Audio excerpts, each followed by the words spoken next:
What is going on, melon farmers? D-Mac back with another fun little video that we're going to do, and in this one, we are going to go into the rosters. We'll go to edit lines because I've already moved everybody. I've got everything set up and ready to go. We're going to see how well the Anaheim Ducks alumni team would do in today's National Hockey League. So, if you haven't already, don't forget to scroll down, hit that up, let's get into it. All right, so we'll go to edit lines. We'll see, what does this team look like? The Anaheim Ducks. We've moved everybody. We got the alumni. We got Yari Curry on the top line left wing, centered by Adam Oates and Teemu Selanne. So that is a heck of a top line. On the second, we've got Steve Ruchin, Saku Koivu, and Brian Bellows. On the third line, Mike Leclerc, Stéphane Lebeau, and Todd Marchand. And on the fourth line, we've got Troy Loney, Mike Sillinger, and Ken Baumgartner. On defense, we're looking at Chris Pronger, Scott Niedermayer, Dmitry Mironov, Francois Beauchemin, Brian Allen, and Frederick Olausson. And in net, we have got Mr. J.S. Jiggy Jaguar and Guy Hebert as his backup. So this team is pretty gross-gusting. We're going to throw them into a franchise mode, and we are going to see how they would do in today's National Hockey League. We're going to have to go with some sort of retro jersey as well for the thumbnail of this video. So let's just jump into it. I'm just going to start a brand new franchise mode, and we are just going to get moving. When looking for a general manager name, quack, quack, quack, Mr. Ducksworth. All right, continue. So we're going to go with the team. We're going to pick the Anaheim Ducks, whose top players are Teemu Selanne, Scott Niedermayer, and Chris Pronger. Those three alone are absolutely disgusting. Oh, man. This is going to be fun. This is going to be really fun. Let's do it. I don't think it wasn't the Honda Center, though, was it back then? No, it couldn't have been. I don't know my arenas very well, so why am I still speaking? Let's just go. We're going to leave them exactly where they are. We're going to go owner mode, off, I guess. Yeah, GM firing off. Let's see, CPU trades, player morale off, fog of war off, salary cap. I can keep it on, I'm pretty sure. I went in and looked at a lot of the salaries of these guys, and it's like every one of them makes $9, $10, $8 million a year. So I added it up, and it was like $184 trillion or something. So we might have to play with the cap off, but I think we might be able to pull it off. We're going to try with the cap on. If it doesn't work, then we're going to have to go with the cap off. But I'm pretty sure what it's going to do is just automatically lower the salaries of all the players so they would fit just under the cap, like to the dollar. So let's do it. Overview, Anaheim Ducks of the Western Conference. I'll see you guys at the main franchise mode window. Menu. It's called a menu. All right, so here we go. Let's make sure that those lines stayed the way they were. We have got Yari Curry go away. Yeah, I'm thinking they look pretty much the exact same. Oh, look at this. We got George Peros. It's not exactly what it looked like. Oh, God. I know Loney was down here. Ruchin, Lebeau, Marchand. Who else did we have? Rutu. Hold on. We're going to see who's scratched here. Who else did we have? Apparently nobody. That's not what it looked like. So I guess we're just going to go with it. We got a +5 on that top line, obviously, because it's Yari Curry, Adam Oates, and Teemu Selanne. And on defense, Niedermayer, Pronger, Olausson, Beauchemin.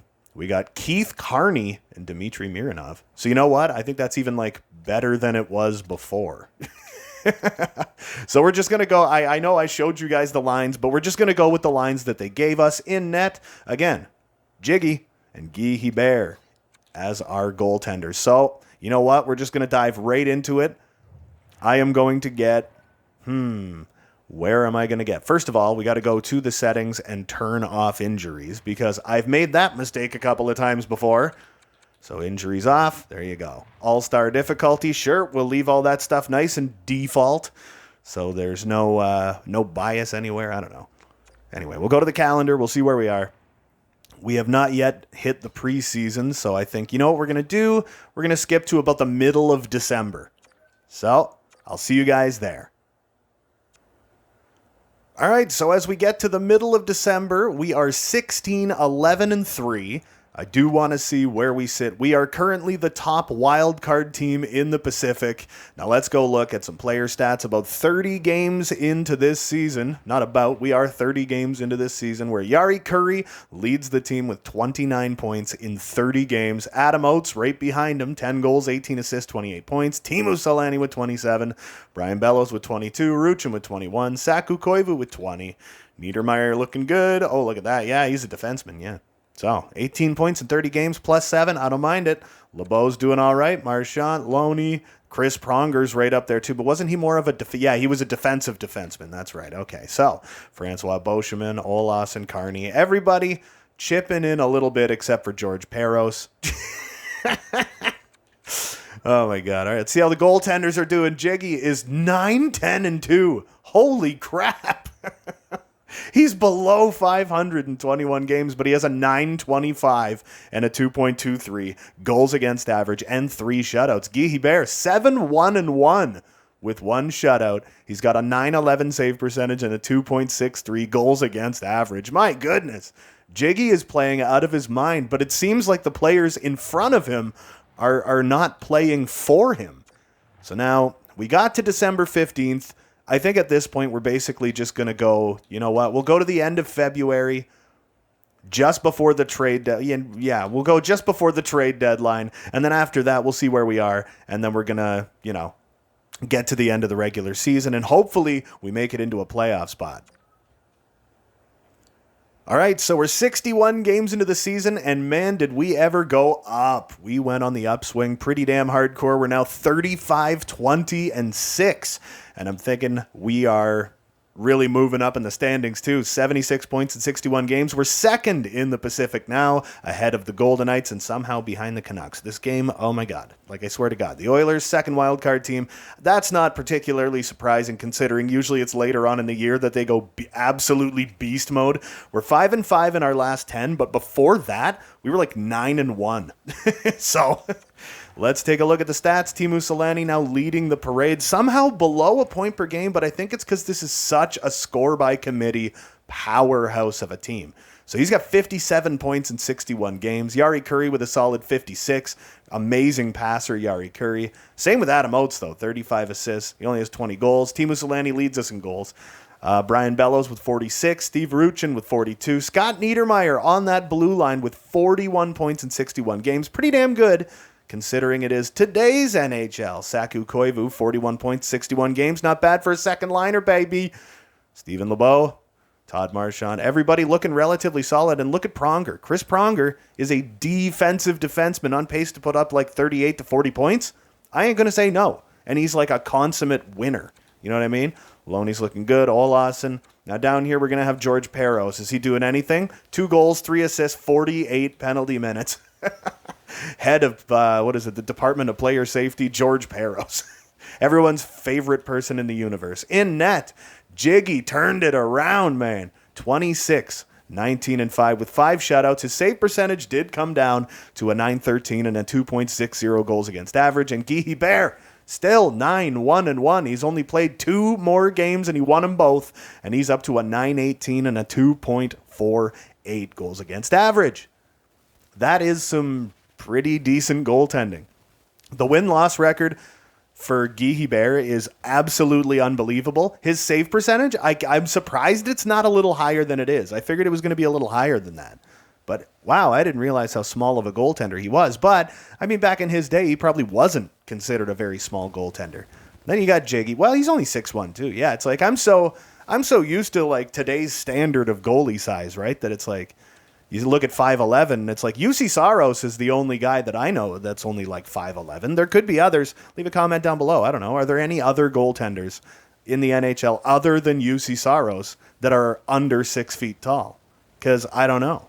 Anyway, let's jump back out of this menu. I know the amount of poise, the amount of just poise on this team should pull us to like top of the division by the end of the season. Like everyone in this team has like 85 to 95 poise.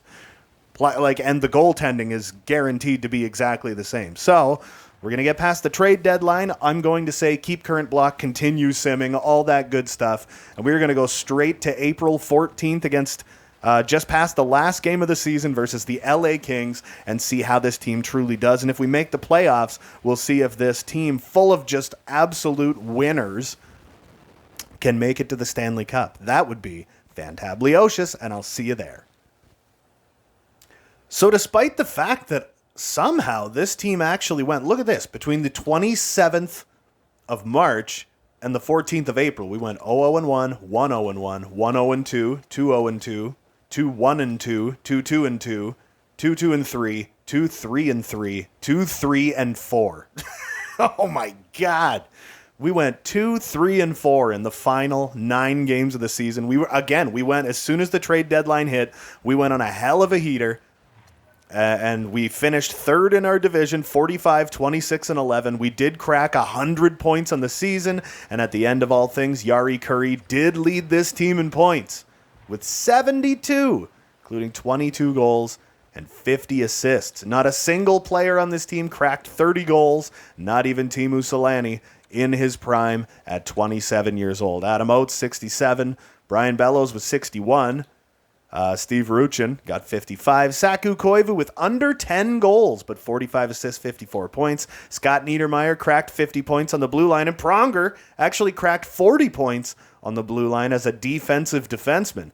Stefan Lebeau got 38. Todd Marchand with 36. Loney, Olassen, Boscheman, Sillinger. I'm telling you, it's that arsehole George Peros, who honestly got, what did he have, 1 point in the final 58 games of the season or something? Only 55 penalty minutes. You only play 7.5 minutes time on ice per game. It's like, what did you do out there? What did you do? All right, let's take a look at the goaltending. We're at the end of all things. In 67 games played, Jiggy went 33, 24, and 9 with 5 shutouts, a .912 save percentage, and a 2.65 goals against average, while Guy Hebert, 12, 2, and 2. Only the 1 shutout, but a .919 and a 2.42 goals against average. We'll see who led the entire league in points this season. It was Nathan MacKinnon with 57 goals and 118 points. Rantanen was right behind him. Ovi putting up 50 goals, you guessed it. Then it was Landeskog, William Nylander, Austin Matthews, Mark Scheifele, Gino Malkin, Elias Pettersson, Kuzi, Pasta, Connor, Crosby, actually for the first time in his National Hockey League career, did not exceed a point per game in a season. It is actually a pretty wild stat that he is 35 years old this year, and he has been above a point per game every single year he has ever been in the National Hockey League, even the concussion years. Then we got Forsberg, Barkov, Backstrom, Marchand, Husey, Horvat, Ehlers. Where is my dude, Connor McDavid? Where is he? We're still going down the list. Oh my God, he was a -5, and he only got 72 points in 82 games on the worst Oilers team he would in this day and age. On the crappiest Oilers team you could possibly put together, he would probably still get 130 points. Like, it's redonkulous. This game hates McDavid. And apparently Draisaitl, there he is. It's like I don't see him either. 24 goals for Dreezy. Could you imagine? What a world. And there's Jari Kurri right behind him. Team leader for us in points. Let's jump into the Stanley Cup playoffs. Well, first, we'll see who we're facing. Oh, yeah, it's Vegas. An alumni team versus a relatively new expansion team. We went 2-4-4 in our last 10. Now, let's see how the first round of the Stanley Cup playoffs is going to play out for us. So we're going to skip all the way past Game 7. I don't know how this will go. We got a win. That's good. Another win. A loss. Another loss. Another loss. A win. A win. Holy, took 7 games. But we made it to round 2. All right, so in the second round, we're taking on the Minnesota Wild. Let's see how we do against them. We get a win. I don't care about the AHL. We get a loss. We get a win. We get a loss. We get a win. Wow, we're going back and forth. We get a loss. We get a loss. Oh, the Anaheim Ducks go 7-7, and in the second round are eliminated from the Stanley Cup playoffs. Oh, my goodness. Teemu Selanne, now he shows up, though. Look at this. You go over to the player stats in the playoffs with these guys, and Teemu Selanne just putting up numbers. Took 46 shots in 14 games, had 7 goals, 11 assists, and 18 points. Shot over 15%. My goodness. Then you got Adam Oates, Saku Koivu, Scott Niedermayer. Jari Kurri, like, did not show up in the playoffs despite his 95 poise. Like, what's Saku Koivu at? 90. What? Okay. Adam Oates, 90. I know Teemu Selanne, 95. You know that's going to be high. Scott Niedermayer, 95. Yeah. Wow, as if we got taken out in the second round. This was fun, though. It's like, it's just a fun little experiment just to like, kind of, just to think about, like, how would these guys do in today's NHL? I know George Peros would not be not worst on this list, and he only had 6 penalty minutes, which means he had 0 fights. My God, taking his job seriously these days. All right, Jiggy played every single game. He went 7-4-3 with a shutout in 14 games. So they got solid goaltending throughout the playoffs. He put up a .918 and a 2.41 goals against average. So, I mean, we got solid goaltending from them. I know that there are better alumni teams than this one, but I did want to just kind of start at the top. You know, we'll start at the beginning. Maybe throughout the year, we'll work our way through a couple of more. Maybe I'll put up a poll. I'll just pick some random teams, and you guys can be like, yes, do this one. Maybe we'll pick some more iconic teams or something. Maybe we'll do like an original 6 series. I don't know. It's basically all up to you guys. But I'm just out of curiosity. I saw Boston was up against Carolina, Colorado against Minnesota. I mean, I kind of want to see what happens, right? So we're going to skip ahead until June and see what happens. The AHL made it pretty far, I'll tell you that much. Stanley Cup final. Okay. Boston, Colorado in the Stanley Cup final. I could honestly see it happening, and it's going to go 7. Okay. So who wins the cup? The Boston Bruins win the Stanley Cup over the Colorado Avalanche. What a wild final that would be. That would be absolutely absurd, and I am super duper here for it. Oh man! All right, this was fun. This didn't take as long as some of the other little experiment videos I've done. This one's guaranteed to be well under 20 minutes long, so I mean it should be pretty easy viewing. Anyway. That is going to do it for me for this one. Don't forget to hit like and subscribe if you haven't already. There's new videos coming all the frickin' time. And until next time, you beautiful melon farmers, have yourselves a good one.